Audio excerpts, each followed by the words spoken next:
Congress party సమావేశానికి విచ్చేసిన అతిథులందరికీ, ఇక్కడ పాల్గొన్న కాంగ్రెస్ పార్టీ కార్యకర్తలకు, పెద్దలకు, పత్రికలందరికీ హృదయపూర్వక నమస్కారాలు తెలియజేస్తున్నాం. ఈరోజు కాంగ్రెస్ పార్టీ జీవనన్న ఒక బంధుత్వం, జీవన్ రెడ్డి గారు ఒక బంధం, జీవన్ రెడ్డి గారు ఒక చుట్టం.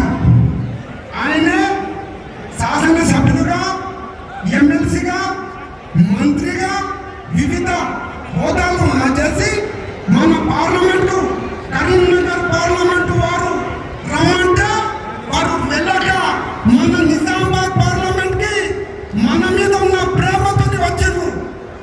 ఇటువంటి కాంగ్రెస్ పార్టీ అభ్యర్థి కాదు, ఏ పార్టీ అభ్యర్థికి ఇటువంటి అభ్యర్థి ఉండదు. మన అదృష్టం తాటిపర్తి జీవన్ రెడ్డి గారు మన పార్లమెంటు సభ్యులను. దయచేసి మాయ మాటలు చెప్పే వారికి, మోస మాటలు చెప్పే వారికి చూసి ఒకసారి కాంగ్రెస్ పార్టీ జీవన్ రెడ్డికి గారి చేతి గుర్తుకు ఓటేసి సోనియా గాంధీ, రాహుల్ గాంధీ గారి నాయకత్వానికి ఢిల్లీలో సహకరించాలని